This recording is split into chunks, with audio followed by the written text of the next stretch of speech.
दोस्तों, जैसा कि आप जानते हैं कि चंद्रयान 3 अपनी यात्रा पर निकल चुका है और बस अब इंतजार है इसके चांद की सतह पर पहुंचने का। चंद्रयान 2 की असफलता के बाद लोगों को चंद्रयान 3 मिशन से काफी उम्मीद है, लेकिन इसरो ने इस बार चंद्रयान 3 में कई परिवर्तन किए हैं ताकि इस बार असफलता का कोई चांस ना रहे। तो आखिर क्या है ये चंद्रयान 3 और इससे भारत का क्या फायदा होगा, और चंद्रयान 3 में चंद्रयान 2 के मुकाबले क्या क्या परिवर्तन किए गए हैं, सब जानेंगे इस वीडियो में। तो वीडियो को पूरा जरूर देखिए और आगे बढ़ने से पहले वीडियो को लाइक और फैक्टोपिया को सब्सक्राइब जरूर कर लीजिए। तो सबसे पहले हम जानते हैं कि आखिर ये चंद्रयान 3 है क्या। चंद्रयान 3 को इसरो यानी इंडियन स्पेस रिसर्च ऑर्गेनाइजेशन ने बनाया है। चंद्रयान 3 मिशन को 14 जुलाई 2023 को आंध्र प्रदेश के श्रीहरिकोटा में बने सतीश धवन स्पेस सेंटर से लॉन्च किया गया था। ये इसरो का तीसरा मून मिशन है। चंद्रयान 3 23 अगस्त को शाम के 5:47 पर चंद्रमा की सतह पर उतरेगा। अगर लैंडर की लैंडिंग सही तरीके से होती है तो भारत दुनिया का पहला ऐसा देश होगा जो चंद्रमा के साउथ पोल पर लैंड करेगा। भारत के लिए चंद्रमा हमेशा से ही बहुत ही इंपॉर्टेंट स्पेस प्रोजेक्ट रहा है। इस मिशन के जरिए इंडिया के साइंटिस्ट चांद के बारे में अधिक से अधिक जानकारी प्राप्त कर पाएंगे। आपको बता दें कि साल 2003 के स्वतंत्रता दिवस संबोधन में उस समय के प्रधानमंत्री श्री अटल बिहारी वाजपेयी ने चांद से जुड़े मिशन की घोषणा की थी।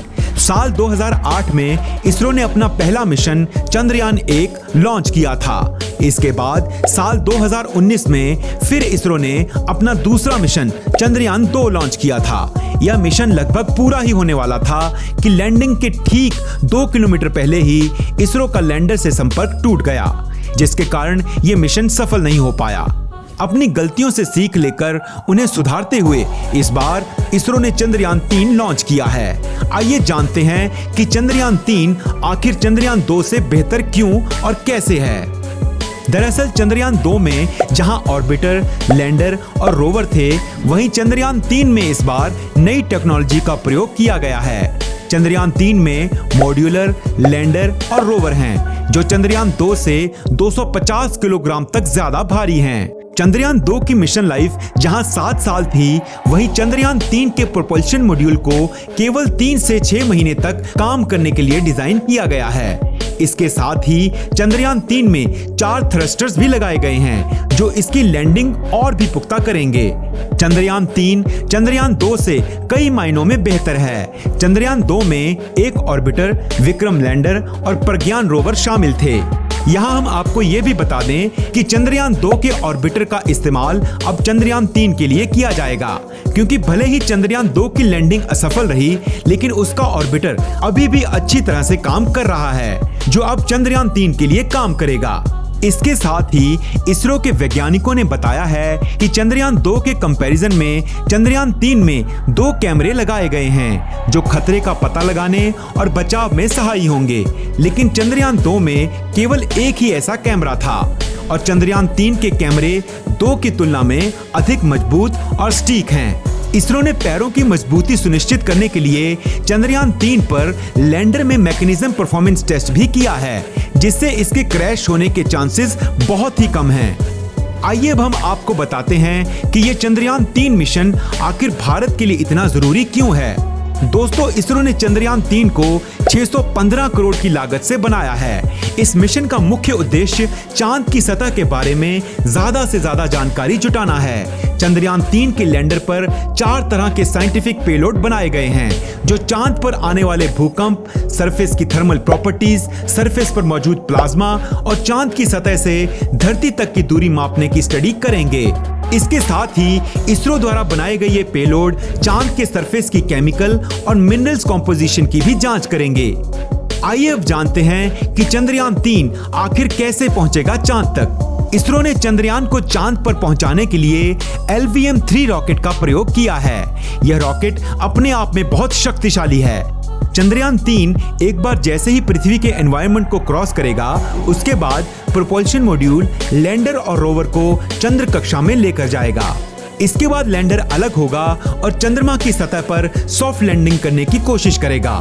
इस पूरे प्रोसेस की डिटेल्ड वीडियो हमने ऑलरेडी अपलोड कर रखी है, उसका लिंक हम कमेंट्स में पिन कर देंगे, उसे देखना मत भूलिएगा। दोस्तों चलिए अब जानते हैं चंद्रयान 3 में लगे 7 सबसे इंपॉर्टेंट टूल्स के बारे में। रंभा, यह चांद के सरफेस पर मौजूद प्लाज्मा की डेंसिटी और समय के साथ होने वाले चेंजेस को मापेगा। चेस्ट यानी चंद्रा सरफेस थर्मोफिजिकल एक्सपेरिमेंट, यह चंद्रमा के पोल्स एरिया के पास वहां के टेम्परेचर प्रॉपर्टीज को स्टडी करेगा। इल्सा यानी instrument for lunar seismic activity, यह चंद्रमा के क्रस्ट और मेटल के स्ट्रक्चर के बारे में जानकारी जुटाएगा। LRA यानी लेजर रेट्रो रिफ्लेक्टर अरे, यह चंद्रमा की मूवमेंट को समझाएगा। LIBS laser induced breakdown spectroscope, यह चांद की सतह पर मौजूद एलिमेंट्स की स्टडी करेगा। APXS यानी अल्फा पार्टिकल एक्सरे स्पेक्ट्रोमीटर, यह लैंडिंग साइट के आसपास चंद्रमा की धूल और चट्टानों की जानकारी जुटाएगा। इसके साथ ही यह लैंडिंग स्थल के आसपास की मिट्टी और चट्टानों के स्ट्रक्चर में केमिकल एलिमेंट्स की भी जांच करेगा। Shape स्पेक्ट्रोपोलैरिमेट्री of habitable planet earth, यह चंद्रमा के ऑर्बिट में रहकर रिफ्लेक्शन लाइट से पृथ्वी जैसे रहने वाले और प्लैनेट्स की खोज में सहायता करेगा। चलिए अब जानते हैं कि आखिर चंद्रमा पर खोज क्यों की जा रही है। चंद्रयान 3 को मिलाकर अकेले भारत के ही 3 चंद्र मिशन हो जाएंगे। हालांकि इसके अलावा भी दुनिया की तमाम नेशनल और private space agencies lunar mission भेज चुकी हैं या भेजने की तैयारी में हैं। इन मिशंस को सफलता नहीं मिल पाई है। यही कारण है कि आज भी चंद्रमा पर खोज एक चुनौती मानी जाती है। 1969 में नील आर्मस्ट्रांग अमेरिका के अपोलो 11 मिशन के दौरान चंद्रमा पर चलने वाले पहले व्यक्ति थे। इस ऐतिहासिक मिशन के दशकों बाद भी चंद्रमा का पता लगाना इंसानों के लिए और भी इम्पोर्टेंट हो गया है। वैज्ञानिकों का कहना है कि जब पृथ्वी और ब्रह्मांड के इतिहास का अध्ययन करने की बात आती है तो चंद्रमा एक खजाना है। चंद्रमा पर मिशन भेजने के उद्देश्यों को लेकर नासा की वेबसाइट कहती है कि मून हमारी अर्थ से बना है और यहाँ अर्थ के प्रारंभिक इतिहास के प्रूफ्स भी मौजूद हैं। हालांकि अर्थ पर अब ये प्रूफ खत्म हो चुके हैं, लेकिन चांद पर अभी भी मौजूद हैं। इसलिए चांद पर ऐसी खोज करना मानव जीवन के लिए बहुत जरूरी है। नासा के मुताबिक चंद्रमा से वैज्ञानिकों को यह पता चल पाएगा कि आखिर पृथ्वी की उत्पत्ति कैसे हुई थी और हमारी आकाशगंगा, जिसे हम मिल्की वे के नाम से भी जानते हैं, उसमें मौजूद सभी प्लैनेट्स कैसे विकसित हुए, इसके बारे में अच्छे से जान सकेंगे और ऐसे कई सवालों के जवाब मिल पाएंगे। अमेरिकन एजेंसी की माने तो चंद्रमा अनेक इंजीनियरिंग चुनौतियां पेश करता है। यह हमारे फ्यूचर में की जाने वाली रिसर्च के लिए बेहतर जगह साबित हो सकती है। लेकिन इन सबसे हासिल क्या होगा? इस तरह के मिशन के सक्सेस होने के बाद इंसान दूसरी दुनिया में भी रह सकेगा। अगर चांद पर पानी और इंसानों के लिए एनवायरनमेंट मिलता है तो शायद फ्यूचर में इंसान हमें वहां बसते हुए दिखाई देंगे। नासा का मानना है कि चंद्रमा पर सफलतापूर्वक उपस्थिति स्थापित करके मनुष्य अपने गैलेक्सी के बाकी हिस्सों और उससे आगे का पता लगाने के लिए तैयार होंगे। चंद्रमा हमेशा से ही इंसानों के लिए एक पहेली बना हुआ है, लेकिन भारत अपने इस चंद्रयान 3 मिशन से चांद की कई पहेलियों से पर्दा उठाएगा। अगर भारत यह करने में सफल होता है तो यह कहा जा सकता है कि भारत फ्यूचर में एक नई सुपर पावर की तरह जाना जाएगा। दोस्तों, ये जानकारी आपको कैसी लगी हमें कमेंट्स में जरूर बताएं और वीडियो को लाइक और शेयर करना ना भूलें। हमारे चैनल को तो आपने पहले ही सब्सक्राइब कर लिया होगा, अगर नहीं किया तो जल्दी से कर लीजिए।